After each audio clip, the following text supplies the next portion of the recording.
Hey friend! So it's been hitting my heart to maybe pop on here a little more regularly, and actually for some specific reasons. I wrote my book, I released it, and then it hit me that the vulnerability that was shared in there, I want to make a point to keep doing that. Um, why? Well, because I don't want to portray that my life is perfect by any means. I know we all struggle, and sometimes through very hard things. And that's kind of the point of overcoming, right? I mean, that's what the overcomer message is that I keep talking about. Is that we all go through tough stuff. We're all going through something. Maybe you're not right now, but maybe you've had a season of really tough stuff. Or multiple seasons of really tough stuff.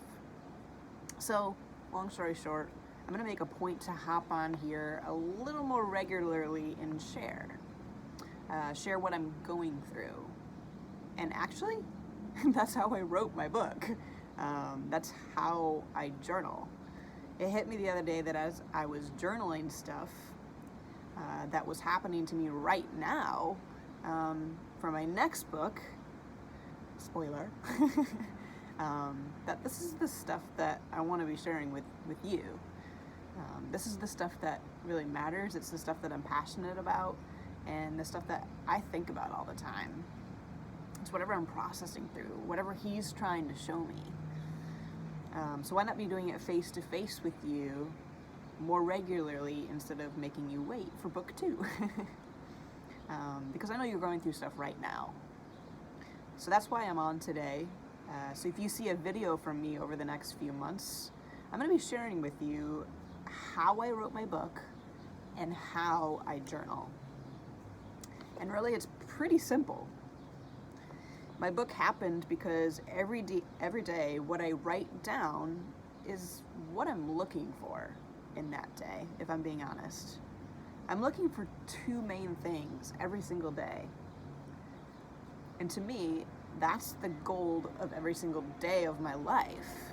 The gold of my journey, and maybe yours too. I look for these two things. And this is everything that you will find in my journal. And then my journal from the last 37 years is actually what became book 1 that you've already read, or maybe have not read yet, but that's how book 1 came about. Was literally taking all of the things that I had processed through, all of the things that he had walked me through and what he had shown me, and I took those stories that I had already written down in one form or another, whether it was in a journal, whether it was in an email, sharing it with a friend, whether it was a conversation that I wanted to remember and I wrote down notes about it. I took all those stories, and that's how book 1 happened, and that's how book 2 is going to happen. So I look for these two things. This is what he said, and this is what he just showed me about that. That's what I write down. So that's what these videos are going to be about going forward.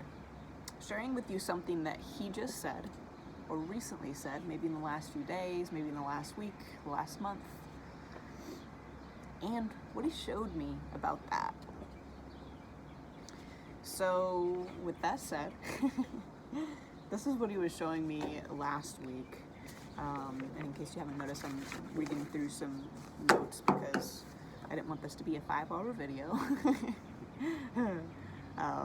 I'm sure it's easy at times to look at social media and think that someone's got it all together, and that they don't get overwhelmed emotionally, they don't have hard weeks, especially when a lot of times we're only posting the exciting things, we're only posting the fun stuff, we're only posting the positives. I think it's important to show that life isn't always that way, and I definitely don't want to be someone that's only showing that side, because I care about what you're going through, and I want you to know that you're not alone. So what was I going through these last, really honestly, 4 weeks, and what was he showing me about that? Well, to be frank, I was overwhelmed. These last 4 weeks have been so hard. And it's interesting because 4 weeks ago, I went through a conference with my coach. And then right after that, I went into what was called a coach training, a personal development coach training, a few days. And post that combination of that conference and that coaching, I came out of that time and really hit what I would call 4 weeks of just a really crazy 4 weeks. And the best way to summarize some of the stuff that was happening was that first, right before all of that, I had actually dropped my computer off to get repaired. Well, not repaired, it just needed a battery replaced. Computer was working fine, and I took it in right before the event thinking, okay, I'll give them 7 days. That's plenty of time. You know, hopefully I'll have my computer back at the end of that and I can be back to normal and back to work. As a business owner, that's kind of important. And when I got my computer back, and they had replaced it, it was shutting off every 20 minutes. And I was like, okay, well, this isn't gonna work. I had to take it back to the store, and they kind of reassessed it and kept it overnight. That became about 3 weeks worth, maybe it was 2 weeks worth, of going back and forth to the Apple store pretty much every day. It turned into like, I think 15, 16 trips to the store of them looking at it, fixing what they thought was the issue, returning it to me, saying it was working, and then me getting back home and it's not working again and it's shutting off every 20 minutes. I mean, that was just the tip of the iceberg of stuff that was like pushing me to a place that was feeling like frustrated.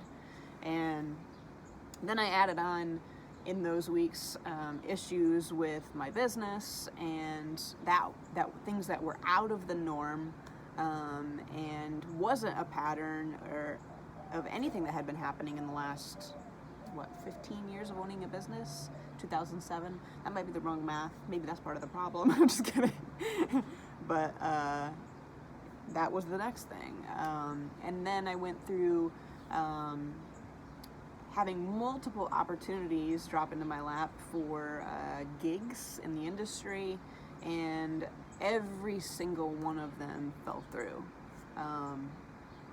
And while that didn't defeat me, and that's another story maybe I'll share in another video, it was just part of stuff that was getting me to a place of feeling, pretty overwhelmed. And then I had an interview with ABC News, which went amazing. Got to share my story, got to share my story of overcoming and how I'm really focusing now on wanting to help other people succeed, and getting to share about my faith. And when the interview released, there was only like a sentence that they used from a 30-minute interview. And so while it was an amazing opportunity, it was hard to see that like you had this awesome chance to share about your faith and it wasn't used. And so it is what it is, and there's learning in that, and it was an amazing experience and I'm grateful for it. But and then you add on the fact that I've been in tears probably at least 6 times in the last 4 weeks, heavy tears. But it's what he was saying to me and showing me these last few weeks that was the most powerful. I was truly broken so many times. And at one point I was on a Zoom call actually with 2 other friends who are keeping me accountable in coaching. And there was his voice. This was just a few days ago. There was his voice in my spirit just telling me how he was wanting to call me back to himself and everything that I was going through. And I just broke down in tears because it showed me that he was right there with me and he cared. He was trying to call me back home.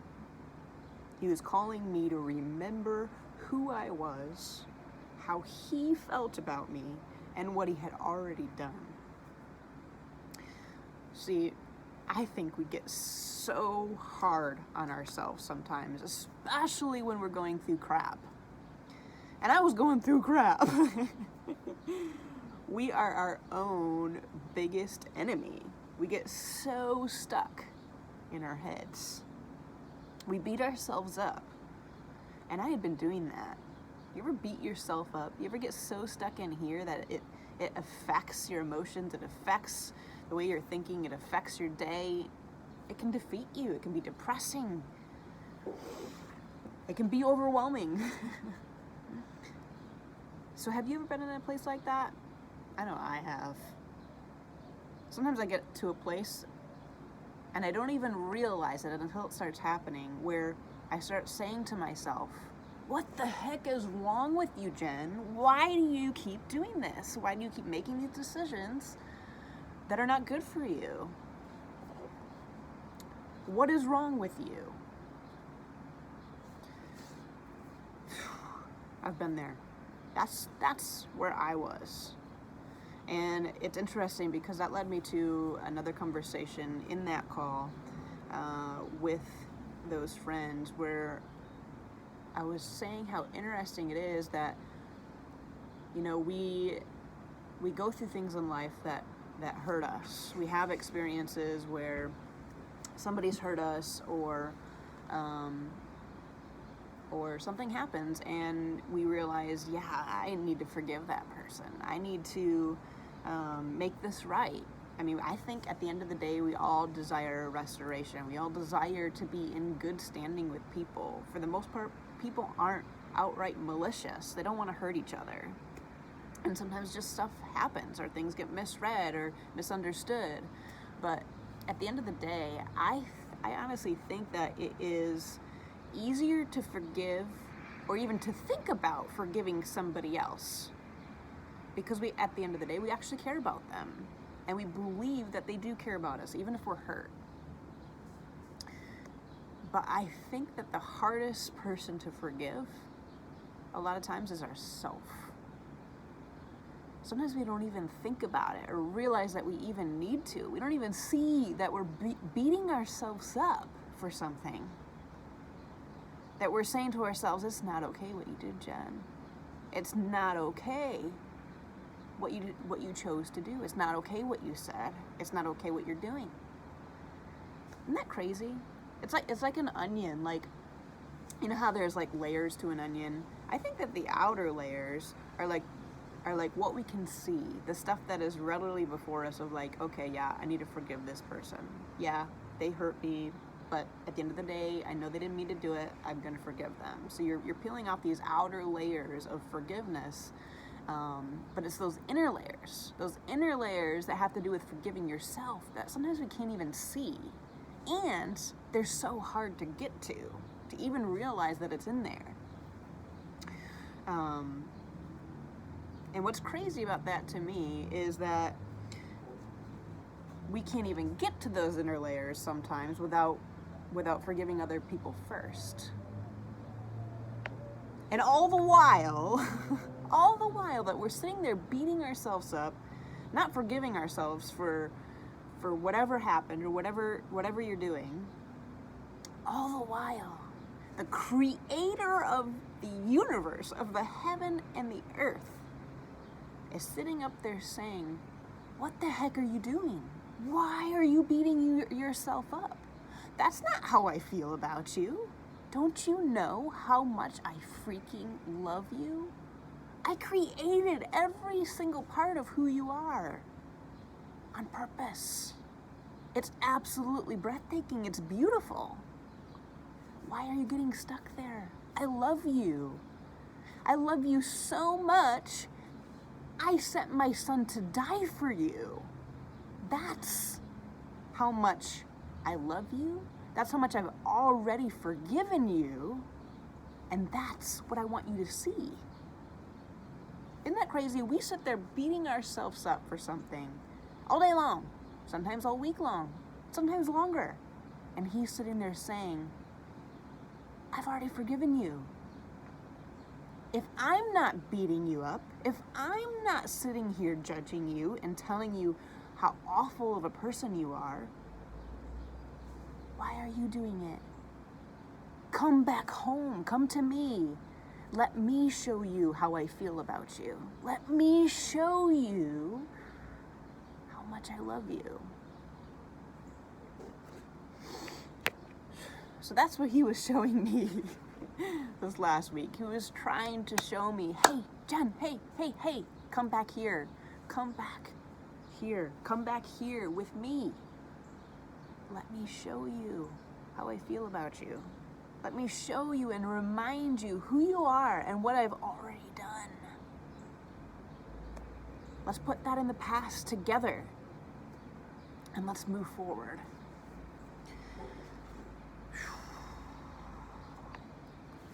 Crazy, right? Crazy how much we beat ourselves up and tell us how horrible we are, yet he's up there. He created everything, and he's not saying that. I honestly think that's what he's saying to us every day. That's why he wants to spend time with us. If we don't get stuck in our own heads, in our own minds, in our own emotions, in our own thoughts, wouldn't that be amazing? Wouldn't it be amazing to be at a place where every single day he is able to deposit into your heart and into your mind how he does feel about you versus how you feel about you? That's why it's so important, I think, to be seeking him. And for me, that looks like, okay, first thing when I wake up, I'm reading the Bible. I'm looking for, okay, how do you want to deposit the first thoughts into my day? What do you want to say to me first? And that's how I'm going to start my day. That's the only way I know how to go into battle for the day that's ahead. I can't even imagine what this last 4 weeks would have looked like if I wasn't even doing that. It's hard enough, friend. You got to put on your armor, and for me, that's my armor. And second, I talk to him. Whatever I'm wrestling with, whatever I'm dealing with, I spend that next whatever amount of time in prayer talking to him. My prayers don't look like normal people. My prayers are like a conversation with a friend, a conversation with a father who loves me and I know cares about the things that are on my heart that hurt. And you know what? I know he listens. I know he listens because then that's when amazing things happen because he talks back. He talks back when I'm in a Zoom meeting and he says, yes, Jen, I was just trying to call you back to myself. Or I'm driving that night after having a hard conversation with another friend and being vulnerable.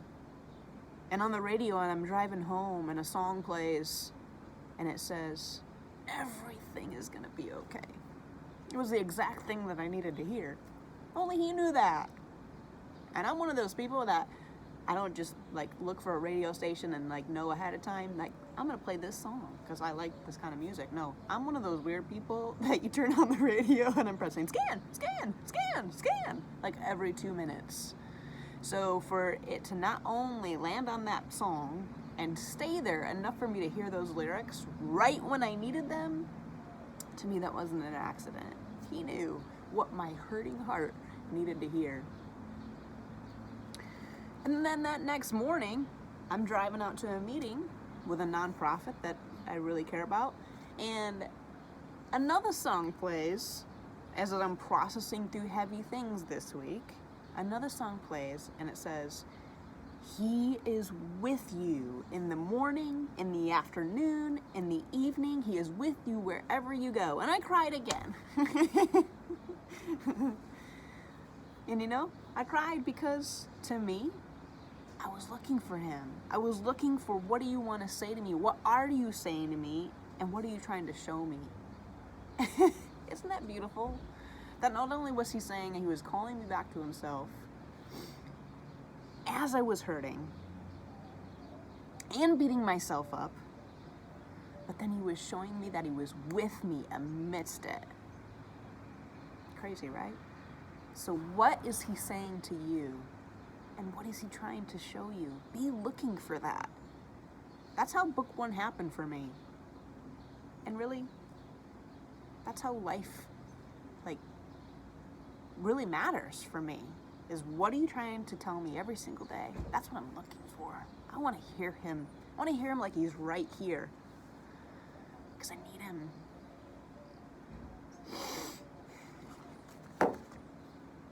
So, after that, I had another conversation, and I had to walk through actually forgiveness of myself for not keeping what I would call my walls of defense up. I was weak those last 4 weeks. I had become vulnerable, and I had allowed my walls to become weak.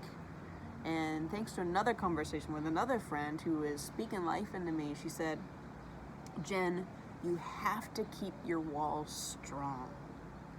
Think of it like the Secret Service, as if you had the Secret Service around you at all times, protecting you from becoming defeated, protecting you from getting weak here or here. Why? Because your calling deserves it. Because your calling requires it. Because your own future, your own health, your own head, and your own heart are worth it. The things that he has called you to are worth it. They need it. Because you are called. We are called to something. Maybe it's just one life. Maybe it's just that one life that you're going to spend time with today that is also hurting, that needs a friend, that needs a listening ear, that needs to know that somebody cares. There's that quote that talks about how, being kind, because you don't know at any point what somebody else is going through. Well, what if the person that you happen to meet today, or the person you go to lunch with today, is going through so much that they're at the end of their rope? You might not know it. And if we can't get out of here, and we can't get out of here in our own lives, how are we going to show up for them? How are we going to show up for each other in this life? So that's what's on my head and on my heart these last few weeks. That's what he's been telling me and showing me. So my next question for you is, what is he saying to you today? What is he showing you? Feel free to tell me in the comments. I would love to hear. Let's talk about what he's saying. Let's talk about what he is doing. Because I have a feeling it's going to help somebody else who reads it. And they need it more than anything. Let's make his voice and his presence come alive, friend. You want to be a part of that? I know I do. So I'm going to keep showing up. I'm going to keep sharing with you the things that he is saying and doing, because I think that that's the stuff that really matters. So let's start looking for that. Are you with me? All right. Well, I will see you again soon.